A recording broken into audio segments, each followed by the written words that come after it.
Funding now on Indiegogo, it's Shadowbinders, our second chance offer to get 2 hardcovers of our classic webcomic delivered to your door. Steampunk, fantasy, and romantic comedy from Clownfish Comics. Go to Indiegogo, check out the link in the description below. Now on with the video. Hey guys, welcome back to Clownfish TV. This is Kneon. I am here with Geeky Sparkles. Hello. And did you know that Kelly Sue DeConnick is the greatest female comic book creator of all time, according to multiple lists? Yeah, well, one of them's on a site that no longer exists, so...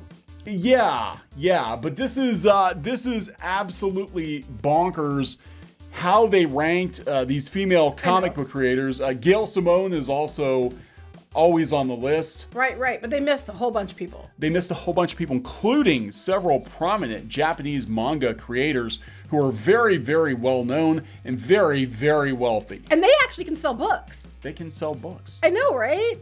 In fact, the creator of Demon Slayer, the most popular manga and anime series in the world currently, is actually female. But she never came out and said she was female. There are no pictures of her because she'd rather they focus on the work. Right, imagine that. Imagine focusing on the work instead of her gender.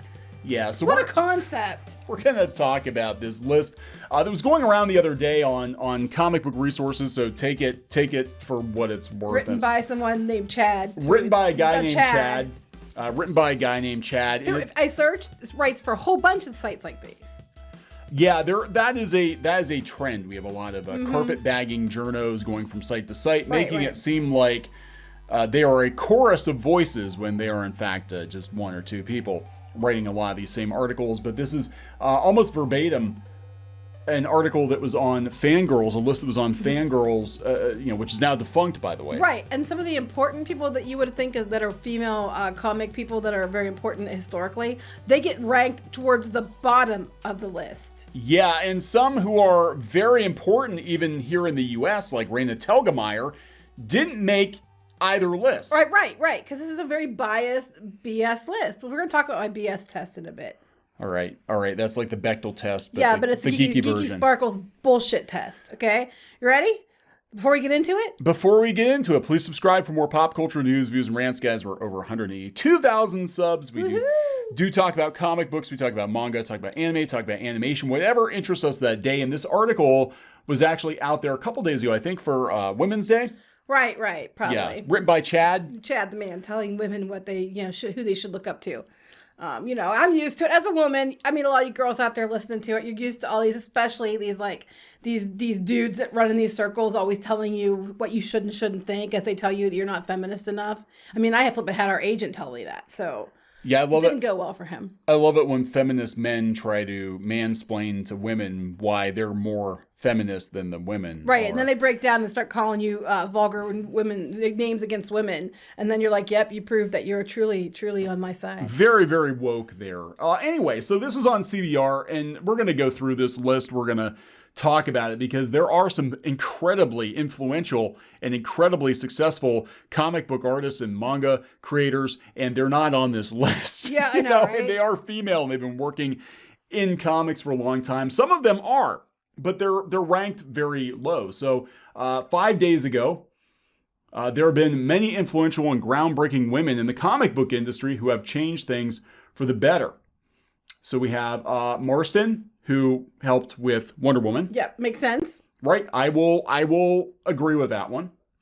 Flo Steinberg, number 9. I know. She was Stan Lee's right-hand woman, Girl Friday. But she cannot compete with Kelly Sue DeConnick. I mean, come on. That's apples and oranges, man. How is Flo Steinberg number 9? Because it's written by the Chad. Ramona Fradon, I would agree she deserves to be on the list. Ann Nocenti, I would agree, deserves to be on the list. She was, especially back when I'd started getting in the comics, her name was on like everything. Where's Bobby Chase? Bobby Chase should be on here too. Louise Simonson, I agree, should be on the list. Number 6 though? No, they cannot compete. Rachel Pollack, I actually haven't read a lot of her work. but she's been around a while. Okay, number 4. Now we're getting into the heavy hitters. Now we're getting into the most influential women we're getting of the all people time. who tweet the most. Yes. It's We like, we're going to be honest. Gail Simone, number 4. The 4th most influential woman in comics. Why? Karen Berger, who I completely agree with. Yeah, I would agree with this one too. Absolutely agree with Karen Berger. Actually, her importance to the North American comic book industry cannot be understated. She is responsible for Vertigo, and then DC ran it into the ground. Mm-hmm. So I agree with that. Allison Bechtel. Yeah, no. Known for, so let me get this straight. She's number 2. Now, I thought, okay, maybe we're just talking superhero comics, right? Allison Bechtel does avant-garde indie comics. Right, so this clearly is not just Marvel DC. So where's Raina Telgemeier? Exactly, because she outsells most of these people. Allison Bechtel, at this point, is no more, and we're going to talk about later, is no more for the Bechtel test than she is for her comics. Right. But Raina Telgemeier sells a shit ton of comics, every comic she does, and they constantly crow about. On the New York Times bestseller list, all the time. And she's not on the list. No, she doesn't get listed. But these people get listed, and they're still not as good as DeConnick, which is absolute bullshit. But yeah, why are they? Because she's a proclaimed feminist. Is that why she's attacking notions of damsel in distress? So do a lot of women. Wasn't just her. Actually, did it way before her. Yeah. Yeah. So that's a good question, because this is not the first time she was at the top of a greatest comic book creator of all time women's list or whatever. They just seriously, it's like they just go out and Google who are some women working in comics? Oh, Kelly Sue DeConnick, Bitch Planet. Okay, and Captain because Marvel. She's creator for creators and for men, it grants for female artists. I love this about non-compliant women. How come that when she says that she's a non-compliant woman, that's okay, but when I'm non-compliant, I'm trouble? After 20 years, I can verify you are not compliant. No, I'm just saying. I'm like, why would, it's like she invented it? Bullshit. And, non-compliant women, like I said, that they say all the time, we were for these feminist non-compliant women. No, you're not. You're for women who, are compliant to your beliefs. Because there's a lot of women who are non-compliant to what you believe or don't always agree with you. And those women you try to cancel all the time. Those problematic whores. So we're for strong women as long as they, strong women as long as they believe what we believe, which kind of is the opposite. I think if you and Kelly Sue got stranded on Bitch Planet together, you would kick her ass. Probably. Because you're a real. Well, she's not. Yeah. At least I have real red hair. Anyway, she is the one who brought back Captain Marvel. That's so well. They had to have rebooted how many times? I was actually going to bring that up. It actually came up on GameSpot that the Captain Marvel comics flop time and time again, and this is kind of rewriting history because she is number 1. She's number 1. She's the greatest comic book writer, female comic book writer of all time. Yeah, I would say she's number 2. Now you go out to Fangirls, the now defunct Fangirls. This is a site too. This is a group of people that were like fawning over Noelle Stevenson and the She-Ra stuff. They were always doing the interviews and stuff at the events where we got more views than they did at the same time. Yeah, well, Sci-Fi Wire, look, they're run by NBC Universal, which also owns DreamWorks. Right. So they were kissing, up to Noelle Stevenson and promoting the hell out of it.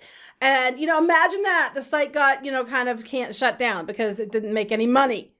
So here's their list of greatest female comic creators of all time. Fiona Staples, she's good, but I don't know if I would call her one of the greatest of all time. Did you just look up who's girls that do comics? Marie Severin. Yes, I actually would have put her on the other list, and I think she's running DC now. I'm pretty sure she is. That's against the narrative. Yeah. Marissa Acasella Marchetto? Not even familiar with her. I don't even know who the hell that Cancer Vixen. Okay, graphic novel. Here we go. Trina Robbins. Yeah, sure. Why? This is the one that should be on there. This is the one that pissed me off. Romiko Takahashi, creator of Ranma, creator of Inuyasha, and so many others, is buried in the middle of this list. She is one of the most well-known, financially successful comics creators in the world of all time. Like, if you want to talk greatest female comic creators of all time, she is hella rich And she's hella in there. And yeah. And Inuyasha is still like my favorite ever. That and Demon Slayer are some of my favorites, which also is, like we mentioned, was done by a woman. And another one of my favorites, Sailor Moon. They created that, was it, how do you say her name? Neko Togashi. I don't know how to say her name. I'm pronouncing it wrong, I'm sure. But Sailor Moon is so influential to so many things in current pop culture. I mean, hell, even the new She-Ra show ripped off of Sailor Moon. All these shows are ripping off of Sailor Moon all the damn time, right? Yeah. So she isn't on the list, but they all want to rip her off and take credit for it and get themselves on lists. They didn't even put her on the list. Again, another incredibly successful female comic creator from Japan. So, if they were just going by American superhero comics creators, I would be like, maybe. Well, they weren't, because Bechtel is an American superhero comic book creator. So they threw her in there, and they threw in Romiko. So as soon as you do that, you've opened it up to everybody worldwide, and you're wrong. Again, creator of Demon Slayer is female. Mm-hmm. They'd never really, again, in Japan, it's about sales. It's not about your gender. They're like, oh, by the way, and people didn't know. Same with Shield Hero. They didn't know if Shield Hero was created by a man or a woman. Turns out it was a woman. Because it didn't matter. It didn't matter. Was it a good story? Did you have good characters? Do people love it? That's what counts. In Japan, did it sell? Yes or no? Yeah. Okay. There's no agenda bullshit for that. And that's what I was going to mention about, the Bechtel thing. Back to the Bechtel test. The Bechtel test is the most ridiculous load of shit test ever. I hate it. It's stupid. Most everything that's popular would fail it. It's also very biased because it bases everything on hetero relationships. Because as we know, the media and Hollywood love to push things that are not that, and which is fine. But if you would switch it out, depending on the relationship, like if somebody is a lesbian and you say, okay, there's two women talking about anything besides another woman, they would fail too. Because the whole premise is because they're obsessed with their the guy they like. It's the same thing for pretty much any relationship, however you lean. So the Bechdel test is flawed just from the beginning, and the fact that it only holds one type of relationship to accountability, and then they keep going on about how there's other kinds of relationships besides hetero, and they're right. But I love how they don't have to be held to the same standards.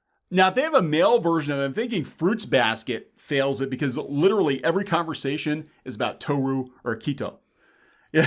It's like that's all they talk about, these two characters. So, I mean, this is ridiculous. I'm like, the whole idea of the Bechdel test to begin with is flawed and stupid. Even Allison Bechtel thinks it's stupid. That's what's so funny about this. Like, they created the Bechdel test thing. You've got all these lists. Every time, Women's Day rolls around, all these movies pass the Bechdel test. You've never heard of most of them. Right, because no one cares. Because nobody cares. But Allison Bechtel's like, yeah, her favorite movies failed too. But this is what's interesting. She didn't even come up with it. She said, this magazine, Cosmopolitan. It's Cosmo. It's Cosmo. They said, did you ever expect the Bechdel test to endure? She said, my God, no. I have such a strange relationship to that thing. In the first place, it wasn't even my idea. I appropriated it from a friend who appropriated it from a Virginia Woolf.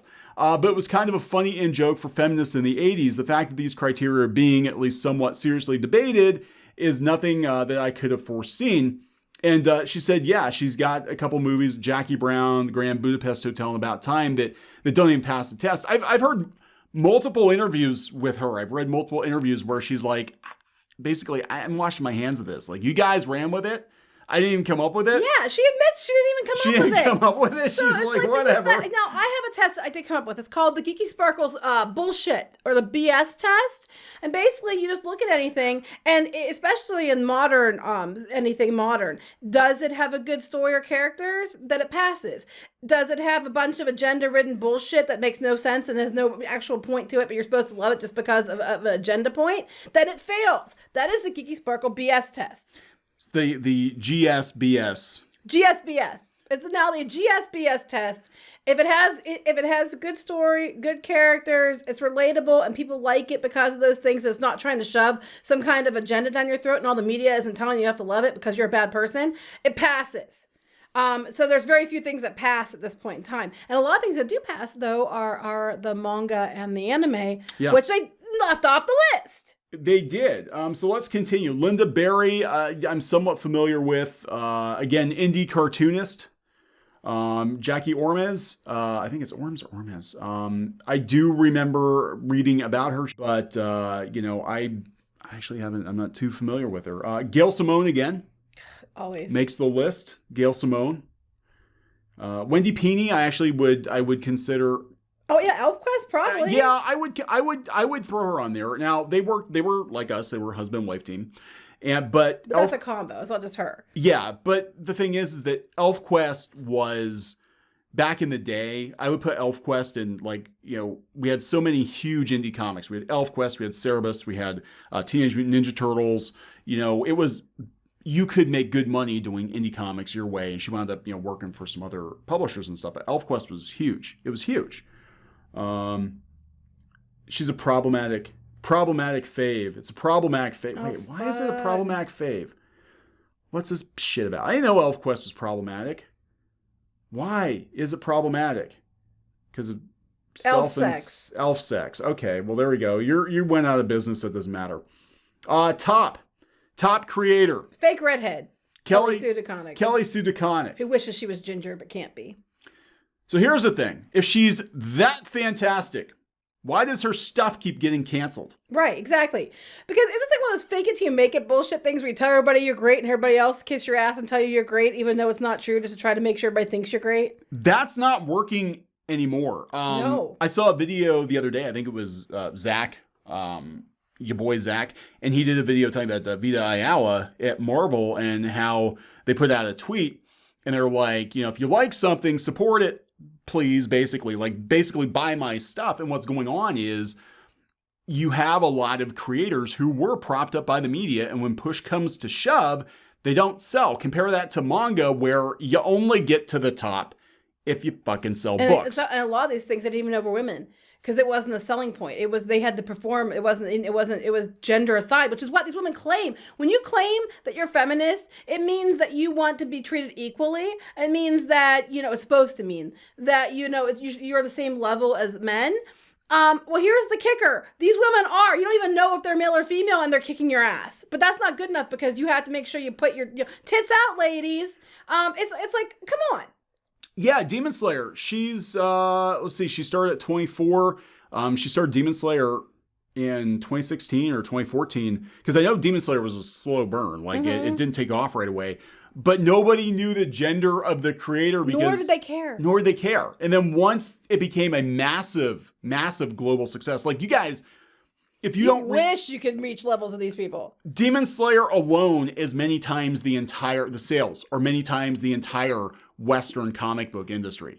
Just that one title. How refreshing to have, status based on actual performance and not just because I have boobs and I yell the most. And the media says I'm the bestest because my mom says I'm good. That's what it kind of reminds me of. It's like, you have to perform? No. You just have to be on Twitter yelling all the time and kissing ass to the right people who have appropriated platforms to make them their soapbox. You have to be friends with the soapbox people. And then but the proof is in the pudding. Does it sell? No. Does it get canceled all the time? Yes. Does that make you great? Hell to the no. Yeah. Is your hair really red? No. Not that that's relevant, but it really pisses me off. But yeah, just compare and contrast how they're doing it in Japan, where performance doesn't. Yes. Gender doesn't matter. Performance. Are you doing well? And she is killing it with Demon Slayer, and nobody knew if it was a boy or a girl until recently. It didn't matter. It just kind of came out, and even then, I don't think there were any photos of her out there. It doesn't matter. All that matters is the work, and that's the way it should be with these sorts of things. I mean, that's one thing that changed in comics since we got into comics versus the current year, where it used to be about the work. And a lot of times you'd read comics and people wouldn't even know who the creator is. They just liked a certain franchise or certain characters or whatever.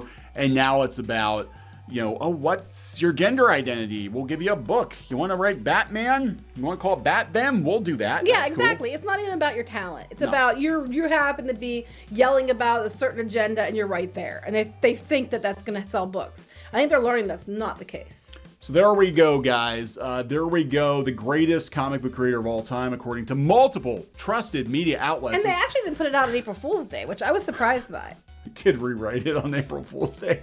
Kelly Sue DeConnick. She tops both lists. Because she writes a thing called Bitch Planet. She's so edgy. You are Bitch Planet. I am. I run You're Bitch the queen. Planet. You run Bitch Planet. We're going to wrap it up. Yep. Please subscribe for more pop culture news, views, and rants, guys. We'll talk later. Bye.